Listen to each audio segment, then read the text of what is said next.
वही chapter class 10 एक test series याद करो, कुछ याद आया? हाँ चलो शुरुआत करते आज के चैप्टर नंबर 4 का टेस्ट है ना, बिगर किसी फॉर्मेलिटी के ना। तो पहला क्वेश्चन, द्विघात समीकरण का मानक रूप लिखिए। द्विघात समीकरण का मानक रूप लिखिए। क्या लिखना है साहब? द्विघात समीकरण का मानक रूप लिखना है ना। ये वही सीरीज है जो टेस्ट के रूप में है ना। हर चैप्टर से कुछ क्वेश्चन उठा रहा हो, टेस्ट जैसे उनको आप खुद स्वतः टेस्ट दो और खुद का एनालाइज करो, है ना। तो द्विघात समीकरण का मानक रूप लिखो। तो द्विघात समीकरण का मानक रूप क्या होगा? देखो, द्विघात समीकरण का मानक रूप होता है ax² + bx + c = 0, जहां a का मान कभी भी 0 नहीं हो सकता है। समझ रहे हो ना, a का मान कभी भी 0 नहीं हो सकता है, क्योंकि a का मान 0 हो गया तो ये द्विघात समीकरण होगी ही नहीं। समझ में आ रहा है ना। अब जो कोई भी द्विघात समीकरण है उसको हल करने की 3 विधियां है। कितनी विधियां है? 3 विधियां हल करने की। एक विधि है आपके पास जो आप नॉर्मली यूज करते हो, गुणनखंड विधि। कौन सी विधि है? गुणनखंड विधि। दूसरी विधि है पूर्ण वर्ग विधि। बिल्कुल सारांश बता रहा हूं चैप्टर का, ध्यान रख लियो, सारांश बता रहा हूं द्विघात समीकरण का, चैप्टर नंबर 4 का, पूर्ण वर्ग विधि। और तीसरी विधि क्या है अपने पास? तीसरी विधि है आपके पास द्विघाती सूत्र या सीधेराचार्य विधि। जनरली अपनी बुकों पे भी लिखा रखा है द्विघाती सूत्र। क्या लिखा हुआ आ रहा है? द्विघाती सूत्र, या इसे सीधाचार्य विधि भी कहते हैं। तो अपने पास एक द्विघात समीकरण को हल करने की कितनी विधियां है? 3 विधियां है, ठीक है। द्विघात समीकरण के 2 मूल आएंगे, यहां तक अपने को कोई डाउट नहीं है। अगले क्वेश्चन की तरफ रुक करें तो द्विघाती सूत्र, अगर अगला क्वेश्चन आपके पास हो तो द्विघाती सूत्र बताइए। क्या क्वेश्चन हो आपके पास? द्विघाती सूत्र आते हैं ये क्वेश्चन, छोटे क्वेश्चनों में पूछ लेते हैं काफी बार, है ना। और अपने को पता ही नहीं होता है, तो इन चीजों को पता करना है अपने को। तो यहाँ पे अपन करेंगे द्विघाती सूत्र बताओ। तो द्विघाती सूत्र क्या होता है? x = -b ± √b² - 4ac/2 है ना। ये द्विघाती सूत्र होता है। तो 2 क्वेश्चन है, ये 2 क्वेश्चन प्रोबेबिलिटी है कि पूछ सकता है काफी बार, एक नंबर के क्वेश्चन में पूछ सकता है, कैसे भी पूछ सकता है। तो अपने को इन क्वेश्चनों पे फोकस करना, अच्छे से समझने की कोशिश करो। आप कर सकते हो और आप ही करोगे, और कौन करेगा बताओ? 10वीं कौन पढ़ेगा? मैं तो पढ़ने से रहा, पढ़ना आपको ही पड़ेगा, एग्जाम भी आपको ही देना पड़ेगा। तो पढ़ो इनको अच्छे से, यू कैन डू इट, आप कर सकते हो और आप ही करोगे, ठीक है। बढ़ते हैं नेक्स्ट क्वेश्चन की तरफ।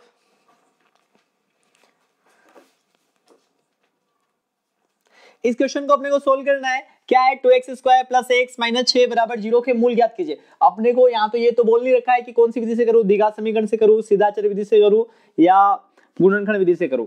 तो अगर अपने को कुछ नहीं बोल रखा है तो जो अपने को विधि आती है उस विधि से करो। जो अपने को बहुत अच्छे से विधि आती है उस विधि से सोल्व करें। तो अपने को कौन से अच्छे से आती है? गुणनखंड विधि अपने को बहुत अच्छे से आती है, मेरे को मानता हूं आप लोगों को। तो इसको गुणनखंड विधि से सोल्व करेंगे। तो गुणनखंड विधि से सोल्व करने के लिए सबसे पहले क्या करेंगे? यहां पहले लिख लो गुणनखंड विधि से। कौन सी विधि से हल कर रहे हो इसको? गुणनखंड विधि से। कौन सी विधि से हल कर रहे हो? गुणनखंड विधि से। तो गुणनखंड विधि में क्या करोगे? यहां फर्स्ट टू लास्ट, फर्स्ट में कितना है? 2, लास्ट में कितना है? -6, यानी कितना आएगा? -12 के 2 ऐसे टुकड़े करने हैं जिन्हें जोड़ने या घटाने पर बीच की संख्या है, और बीच का कितना है? 1 + 1 है ना बीच में, +1 प्राप्त हो। अब ऐसे टुकड़े सोचो आप कि जोड़ो घटाओ तो 1 आए और गुना करो तो -12 आए। तो इस कंडीशन में क्या करना है? बहुत आसान तरीका बताऊं आप लोगों को। 12 के गुणनखंड कर लो। क्या कर लो साहब? 12 के गुणनखंड। तो 2 से किया तो कितना आएगा? 6, फिर 2 से किया तो कितना आएगा? 3, फिर 3 से किया तो 1, यानी 12 को क्या लिख सकते हो?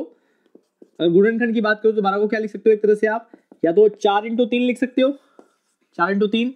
ये एक और क्या लिख सकते हो? 3 × 4 भी लिख सकते हो, या फिर 6 × 2 कर सकते हो, या 2 × 6 कर सकते हो, और क्या कर सकते हो? 1 × 12 कर सकते हो, या 12 × 1 कर सकते हो। अब गुणे में अपने को क्या चाहिए? 12। क्या चाहिए? 12। वो भी किसका? माइनस का 12 चाहिए। किसका 12 चाहिए? माइनस का 12 चाहिए।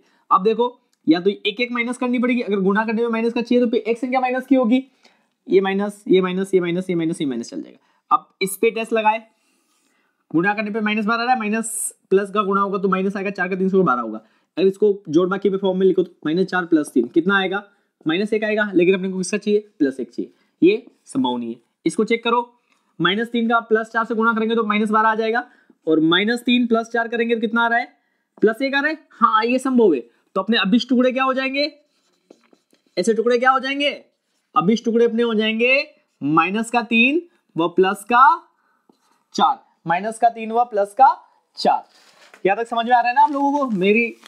मैं उम्मीद करता हूं कि आपको बहुत अच्छे से समझ में आ रहा है ना। उम्मीद पे दुनिया कायम है, उम्मीद तो करनी पड़ेगी, है ना। आप मेरे सामने ना झापट लगा के सीधा करवा देता है, सवाल कैसे ऐसे होता है, लेकिन हम क्या कर सकते, झापट तो लगा नहीं सकते।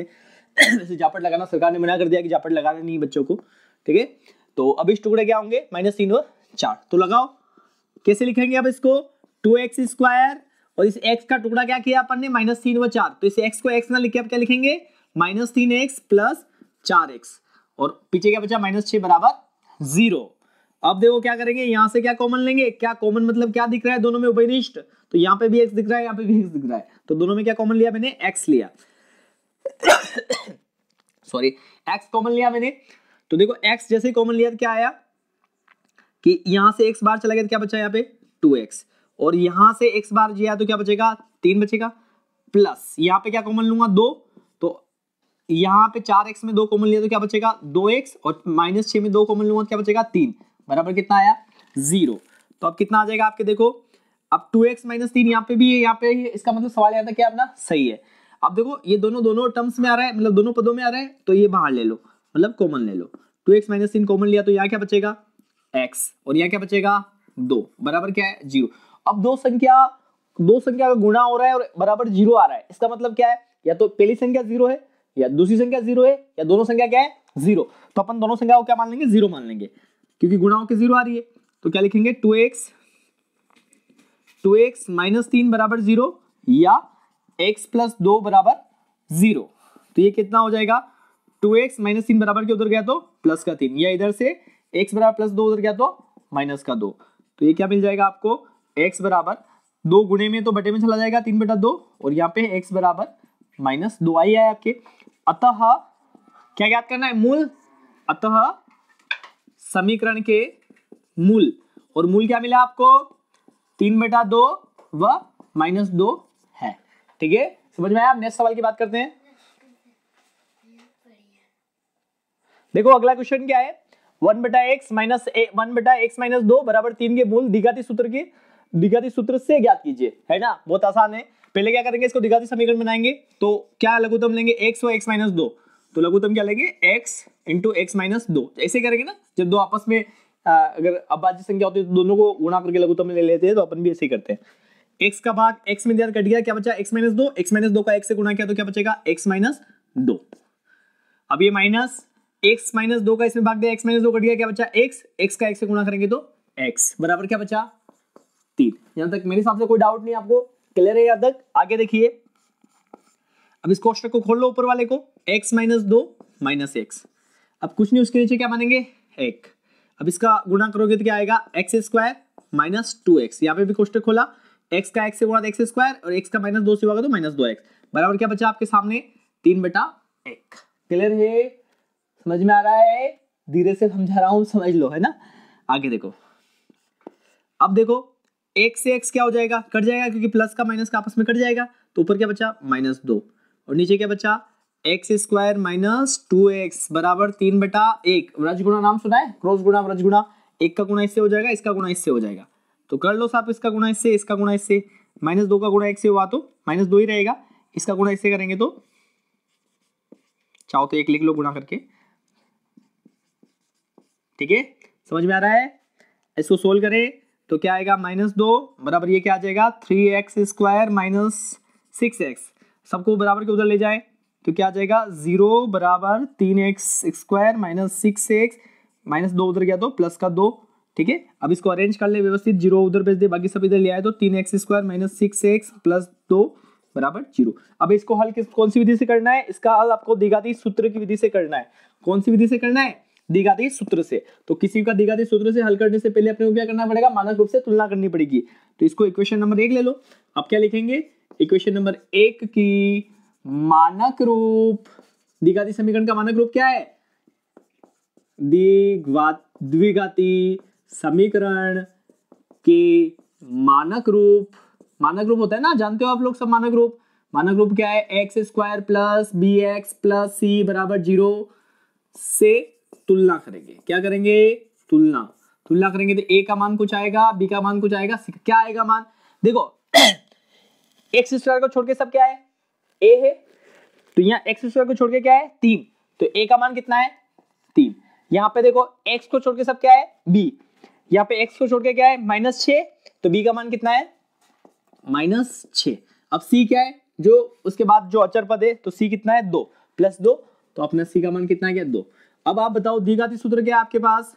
द्विघाती सूत्र, और द्विघाती सूत्र क्या है आपके पास? x बराबर -b ± √b² - 4ac बटा 2 है। ये है ना द्विघाती सूत्र?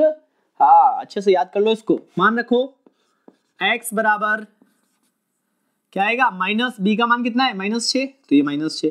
हमेशा अपन सबसे बड़ी गलती यही करते हैं। क्या करते हैं? आपने भी बहुत सारों ने गलती की होगी।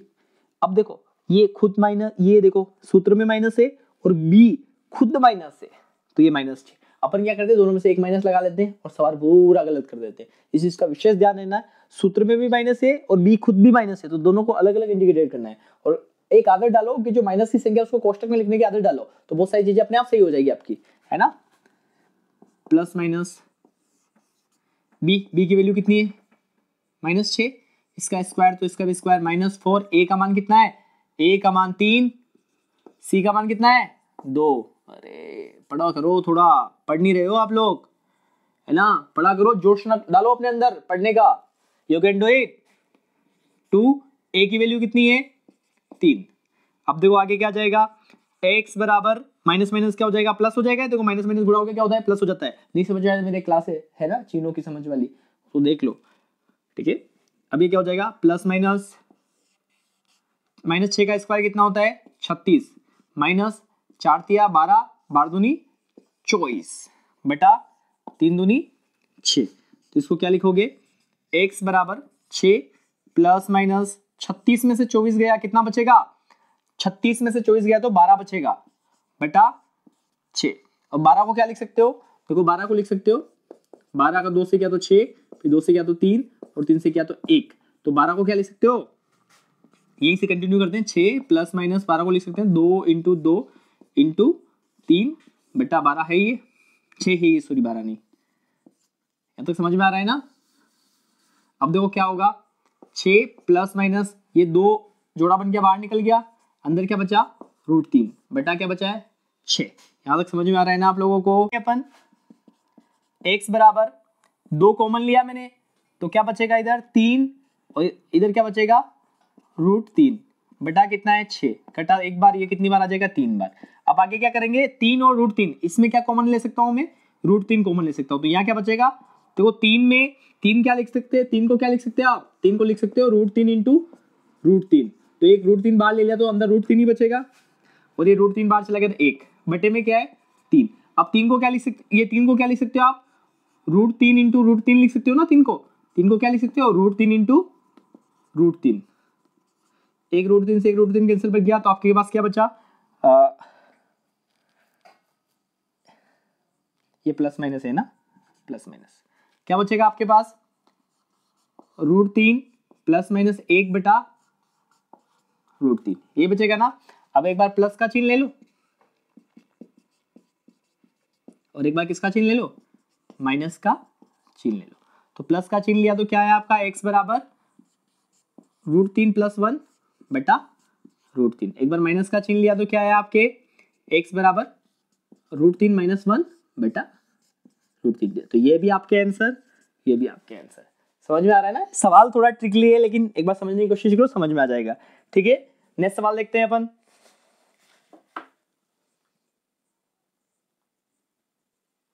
अगला सवाल देखो, अगला सवाल क्या है? 4x² + 4√3x + 3 = 0 को पूर्णवर्ग विधि से हल कीजिए। अब कौन सी विधि से हल करना है? पूर्णवर्ग विधि से हल करना है। तो देखो बहुत आसान है पूर्णवर्ग विधि से हल करने के लिए। अब मैंने बताया था ना, पूर्णवर्ग बनाने के लिए पहला काम क्या करना पड़ेगा आपको? पूर्णवर्ग बनाने के लिए पहला काम अपने को करना होता है, इस 4 का जो गुणांक है उसको 1 बनाना होता है। तो अपन क्या करेंगे, दोनों तरफ किसका भाग देंगे, दोनों बोलो बोलो बोलो, दोनों तरफ किसका भाग देंगे, हाँ दोनों तरफ 4 का भाग देने पर। देखो पढ़ते हो ना उस समय फुल मजे से पढ़ो, कोई दिक्कत नहीं है ना, ऐसा पढ़ो कि आप पढ़ रहे हो मतलब एक अलग ही दुनिया में चले जाओ, तभी मजा आता है पढ़ने का। ठीक है, दोनों तरफ 4 का भाग देने पर, एक तरफ टीवी चल रही है एक तरफ पढ़ रहे हो, होती है क्या पढ़ाई, वो घर वालों को बेवकूफ बना रहे हो आप लोग। ठीक है, 4x² plus 4 root 3x plus 3 बराबर 0 को पूर्णवर्ग विधि से हल करना है। दोनों तरफ किसका भाग दिया, 4 का भाग देने पर, तो क्या मिलेगा, देखो यहाँ 4 का भाग दे दिया तो क्या मिलेगा आपको x², यहाँ पे 4 का भाग दिया 4 हट जाएगा, क्या मिलेगा आपको रूट 3x, और यहाँ पे 4 भाग दे दिया क्या मिलेगा 3/4 बराबर क्या मिला आपको 0। अब कौन सी विधि से हल कर रहे हैं इसको, पूर्णवर्ग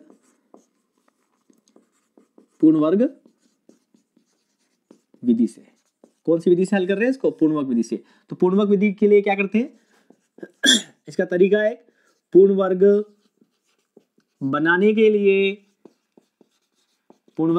लिए अपन क्या करेंगे, ये बीच की संख्या देखते हैं, बीच में क्या है मतलब x का गुणांक देखते हैं हमेशा। तो x का गुणांक क्या है √3, तो पूर्णवर्ग बनाने के लिए √3 का आधा, तो किसी भी संख्या का आधा क्या होगा, उसमें 2 का भाग दे दो, तो √3 का आधा क्या होगा √3/2 को का √3/2 का वर्ग है ना, √3/2 का वर्ग, √3/2 का वर्ग क्या होगा √3/2 का होल स्क्वायर को समीकरण में पूर्णवर्ग बनाना है, इसलिए ये सारी प्रोसेस करें, समीकरण में जोड़कर घटाने पर, जोड़कर घटाना है, जोड़ना भी है फिर घटाना भी है। तो क्या आएगा देखो, x² तो है ये, प्लस √3x भी है, प्लस अब यहाँ करें √3/4 थोड़ा पीछे लिख लेते हैं। ठीक है, अब यहाँ क्या लिखेंगे, एक बार जोड़ना एक बार घटाना, लिखा आपने जोड़कर घटाना, तो लिख लो जोड़ के घटाना, √3/2 का होल स्क्वायर माइनस √3/2 का होल स्क्वायर। ठीक है, बराबर क्या चल रहा है 0। आप देखो ये इतनी सी टर्म्स, आपको एक सूत्र याद आ रहा होगा, a² plus 2ab plus b² बराबर क्या होता है a प्लस b का होल स्क्वायर। याद करो ये सूत्र 9th क्लास में था आपका।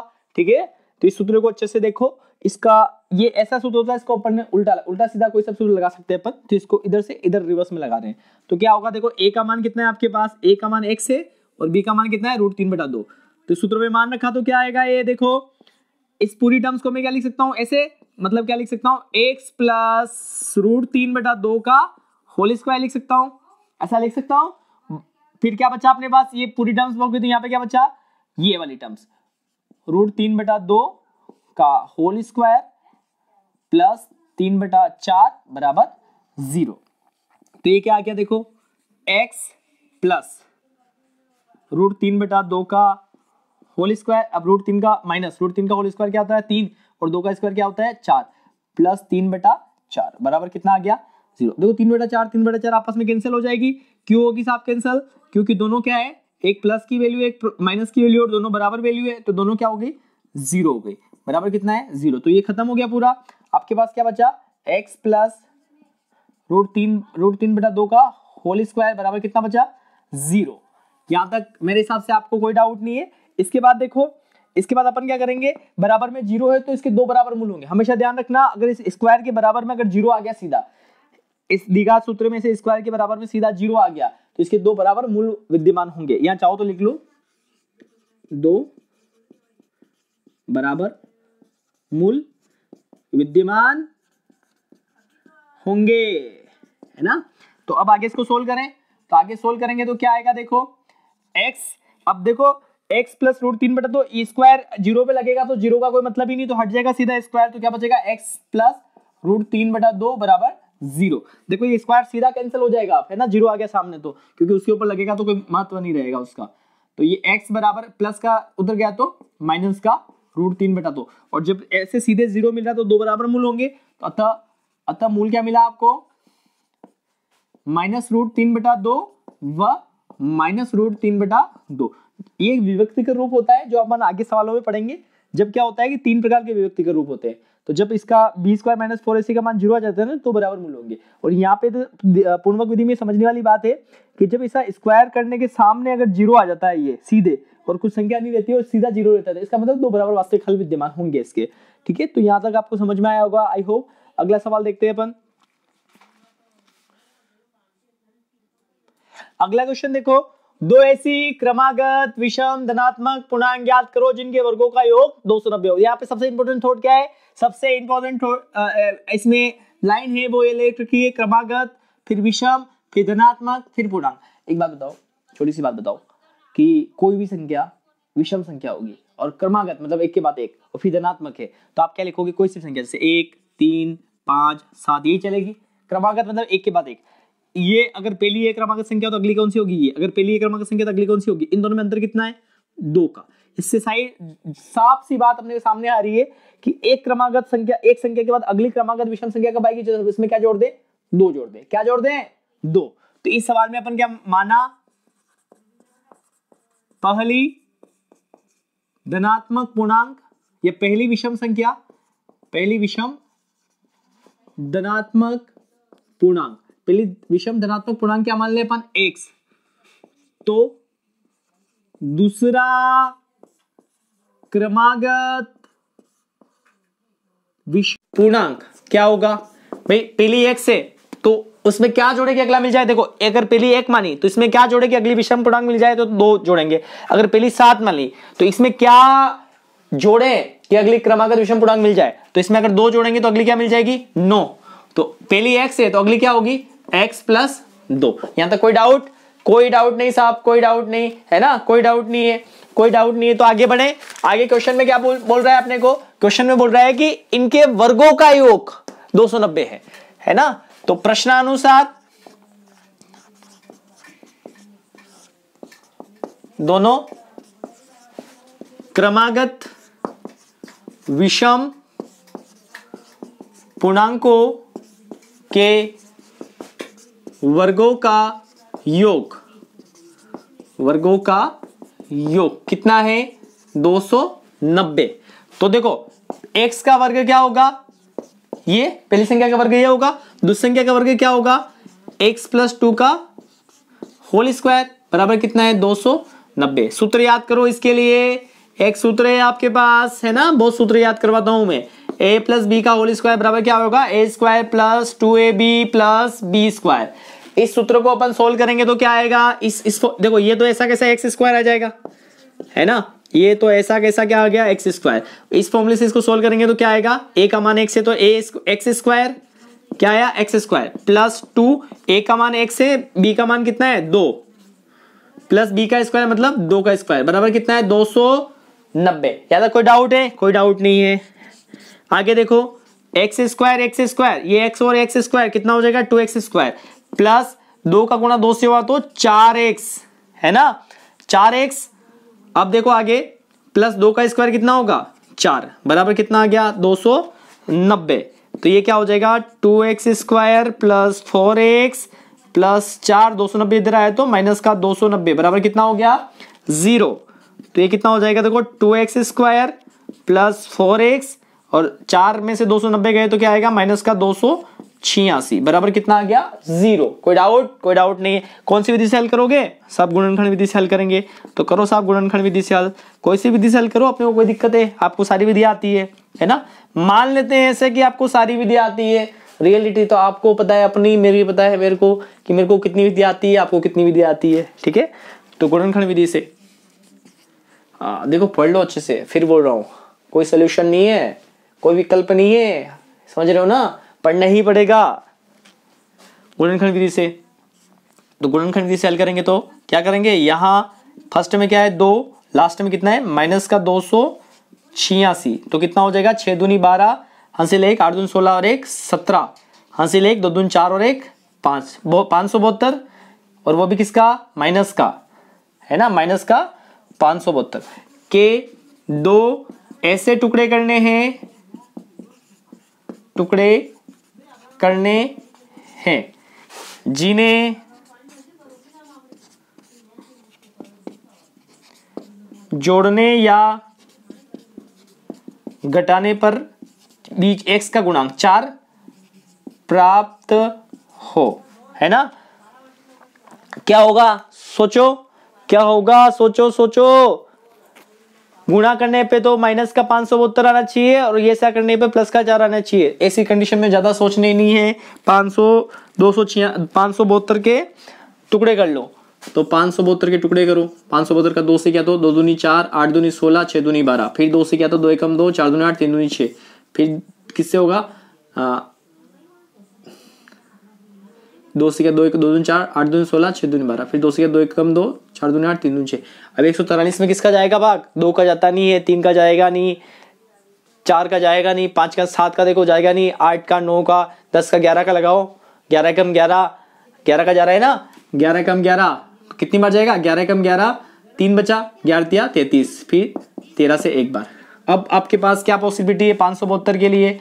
तो देखो एक बार तो आप लिख सकते हो 13 दूनी 26 और 11 दूनी 22, 26 इंटू 22 कर सकते हो।